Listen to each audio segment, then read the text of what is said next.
რამოდენიმე დღის წინ შეერთებულ შტატებში მოკლეს ძალიან ცნობილი საზოგადო ფიგურა, ლიდერი ჩარლი კირკი, ჩვენ ყველამ ვიხილეთ ეს ამაზრზენი მკვლელობა, ამაზრზენი ტერორისტული აქტი, ყველა ნიშანი სახეზეა, რომ ამ ამაზრზენ მკვლელობაში ბრალდებულს ქონდა პოლიტიკური მოტივი, ანუ მისთვის მიუღებელი იყო ჩარლი კირკის პოლიტიკური და რელიგიური შეხედულებები, ანუ ამის გამო მოკლა ის ამ პერსონალური ტრაგედიის და რასთავარია თავისუფალი საზოგადოებისთვის ძალიან სახიფათო ამბის ფონზე დამატებითი დატვირთვა აქ ამ ყველაფერს იმ თვალსაზრისით თუ როგორ იყენებს ამ ამბავს ჩვენთან ივანიშვილის რეჟიმი.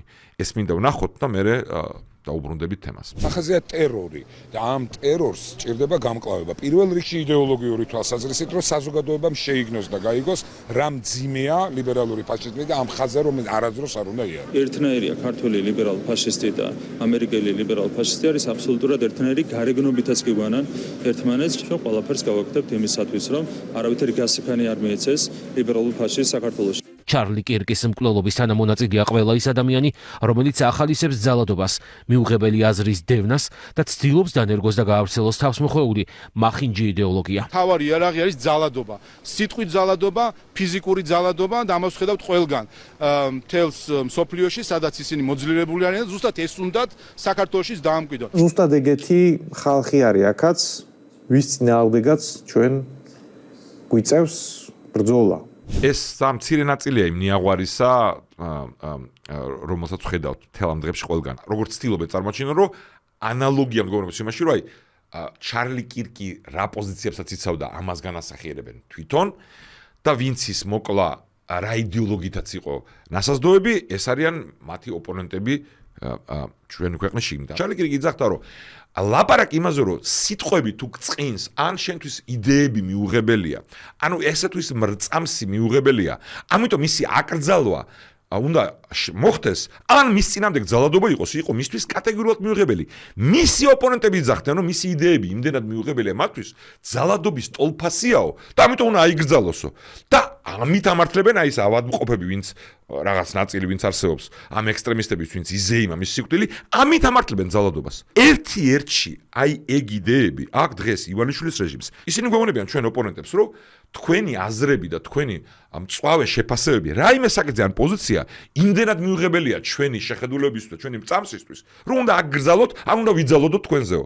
სწორედ ეგ შხამიანი იდეოლოგია, რასაც აქ ივანიშვილის რეჟიმი რუსულ პროპაგანდასთან ერთად და მის სატელიტებთან, პუტინის შავრაზმელებთან ერთად ავრცელებს, არის ის იდეოლოგია ამ საკვანდო საკითხში, რითიც უპირისპირდებოდა ჩარლი კირკს. თუ რამე პარალელი უნდა გავავლოთ, თუ რა ტიპის სოფხედველობის, რა ტიპის შხამის მფრქვეველი არის ეს რეჟიმი და ყველა მისი სატელიტი და რუსული პროპაგანდა.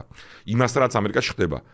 აქ მინდა განახოთ ახლა ვიდეო, რომელთაც ბევრი რამე თვალნათელი ხდება. ანუ ამ ვიდეოში ჩარლი კირკს უპირისპირდება თვითგამოცხადებული კონსერვატორი მემარჯვენე ქრისტიანი ჭალებში, ამ შემთხვევაში ჩემი აზრით, ანუ შავრაზმული პოზიციებიდან და უპირისპირდება იმაზე, რომ ჩარლი კირკის პოზიცია მისთვის არის მიუღებელი, იმიტომ რომ ის არის შემწყნარებელი და თანასწორ მოქალაქედ განიხილავს ნებისმიერი უმცირესობის წარმომადგენელს და მის უფლებებს განიხილავს განუყოფელ ნაწილად ყველას თავისუფლების. ნახეთ ახლა ეს ვიდეო. Up until about 5 years ago, when gay marriage was legalized nationwide, the conservative movement has been explicitly pro-traditional family.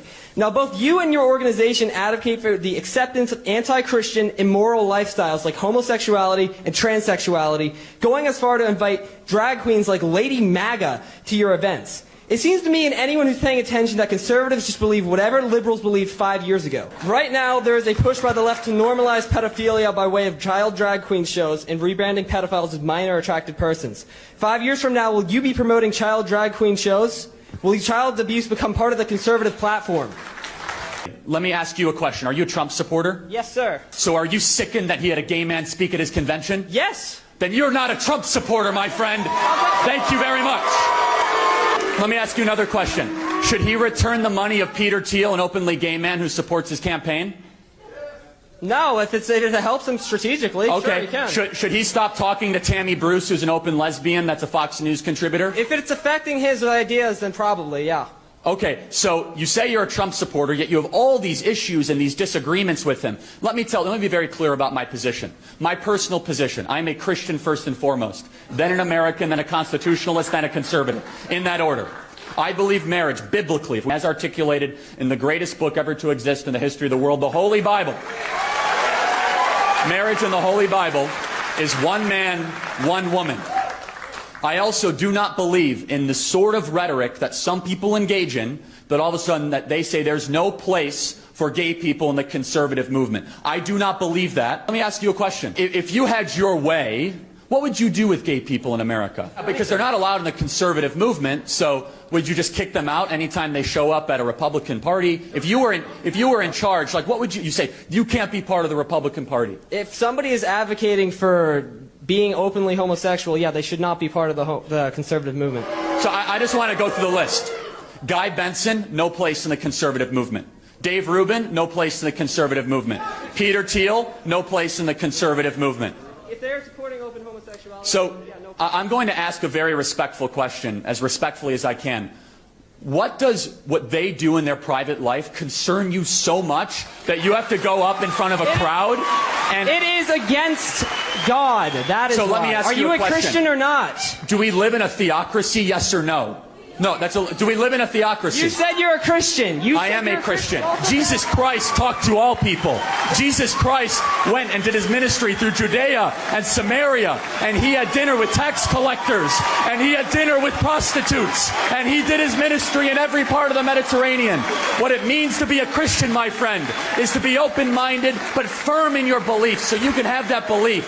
But if you say there's something inherently wrong with communicating or associating just because they make different personal decisions than you, sir, are not a conservative. Thanks for being here tonight. Also understand Turning Point USA is a secular organization, and I said the three big things that we talked about as an organization: American exceptionalism, Constitution, and free markets. But I will push back against the belief that the conservative movement should excommunicate individuals simply under the fact that they are gay. თუ სადმე შეიძლება რომ ერთ-ერთში მეტნაკლებად დავასვათ, ხო, ამერიკის შიდა დისკუსია ჩვენსას, აი ეს twin მოწამლული ახალგაზრდა, ვინც ამ ვიდეოს ჩანს, ვინ ჩარლი კირკს, კონსერვატორს, ქრისტიანს უპირისპირდება შავრაზმული პოზიციებიდან. სწორედ ერთ-ერთში იმ პოზიციებიდან, რაც ჩვენ გვესმის ალტინფოსგან, პუტინისტებისგან და ხელისუფლებისგან, ესენი ერთი მთელი ნაწილი არიან, რომ თითქოს კონსერვატიზმი და ტრადიციების დაცვა და ქრისტიანული ცივილიზაციის დაცვა ნიშნავს ზალადობის გამართლებას, მიუღებელი აზრების აკრძალვას კანონით, ხელისუფლებით ან დარბევით, რასაც ესენი ყველანი აკეთებდნენ. ეგ არის ეკძალა, ანუ აი ეგ შავრაზმელები, რომლებიც არაფრით მაგ საკითხში არ განსხვავდებიან იქაური გაგებით ექსტრემისტი მემარცხენე ვოუკ ლიბერალებისგან. იმიტომ რომ ეს არის ერთი ჯგუფი, რომლისთვისაც თავისუფლება, თავისუფალი რესპუბლიკა, კონსერვატიული ტრადიცია ქრისტიანულ ცივილიზაციამ რაც მოგვიტანა პერსონალური თავისუფლების და უმრავლესობის ტირანიის არ დაშვების, რომ ვინც არ მოგწოს იმის აკრძალვა შეგულოთ. სწორედ ესენი არიან ერთად მაგ ყველაფრის მტრე. ვაიმე დედა ძალადობას ვემიჯნები. არა, როგორ შეიძლება და ეს ცუდი სანახავი იყო, რომ გაეკიდნენ. არა, ეხა ეგრეც ხო არ შეიძლება. ზუსტად ეგრე შეიძლება კი არა, უარესად შეიძლება და ესენი თუ ერთ ადგილს არ დააყენებენ, უარესადაც იქნება. ჩვენი საზოგადოება მოგეხსენებათ, რომ უმეტესობა, ჩვენი აბსოლუტური უმრავლესობა საზოგადოების არის ტრადიციული, კონსერვატიული, შესაბამისად ამ უმცირესობის წარმომადგენლებს მიმართავ არ უნდა გააღიზიანონ ასეთი ძალით, არ უნდა გამოიწვიონ სხვა დანარჩენი საზოგადოების წევრები, უმრავლესობის წევრები. არა ძალადობას კი არა. უერთებულები ხართ, იზალადოთ სამშობლოსთვის, იზალადოთ ქვეყნისთვის, იზალადოთ სიტყვისთვის. Well, breaking news, folks. Seems somebody just took a shot at one of the Fantafast's favorite 5-mile wide mouthpieces, Charles Chuckle Kirk. Did you see that Charlie Kirk just got shot and killed? That's good. Wow, that's good. That's good that people are getting shot just off a political view. Charlie Kirk gets shot and killed today. We're just getting people's opinions. How do you feel about that? Girl, someone had to do it. And that's how I feel at this point in time. But You know, I appreciate your honesty. I truly do. So you said someone had to do it. yes. და ჩარლი კირკი, რაც შეეხება იმას, როგორი საკვანძო რომე არ წმენის პოლიტიკური შეხედულებების და სიტყვის თავისუფლება და რომ არაფერი არ უნდა დადგეს სიტყვის თავისუფლებაზე უფრო მაღლა რომ თავისუფლება ყველამ შევინარჩუნოთ ამ საკითხში არის მათი ოპონენტი და როგორც ბევრ სხვა საკითხში ამაშიც ესეც ცდილობს ივანიშვილის რეჟიმი манипуляციას ჩვენი საზოგადოებრივი აზრის და ამიტომ მე მგონია რომ მნიშვნელოვანია მიუხედავად რომ ეს არ მოხდა ჩვენ ქვეყანაში ამ საკითხებზე საზოგადოებას საკუთარ თავს და ყველას შევახსენოთ როგორ უსინდისოდ იტყვებიან და როგორ არიან სწორედ ისინი იმ საფრთხის მატარებლით რომლისგანაც თვითონ გვიცავენ მემარცხენე ლიბერალური ფაშიზმისგან თვითონ ამ ტერმინებს ხმარობენ და სხვაშორის ეგეც მნიშვნელოვანი დეტალია იქ სწორედ მაგაზე იყო ლაპარაკი რომ ფაშისტს უძახდნენ ჩარლი კირკს იმიტომ რომ მისი იდეები არ მოწონდათ ხო არ გაგონებთ ვინმეს ეს არის ივანიშვილის რეჟიმი რუსეთის რუსული სულისკვეთება პუტინისტური პროპაგანდა ალტინფო ეს შავრაზმელები ეს ერთი ძალა რომელიც არის საფრთხე ჩვენი ქვეყნის თავისუფლებისთვის ჩვენი რესპუბლიკისთვის ჩვენი მომავლისთვის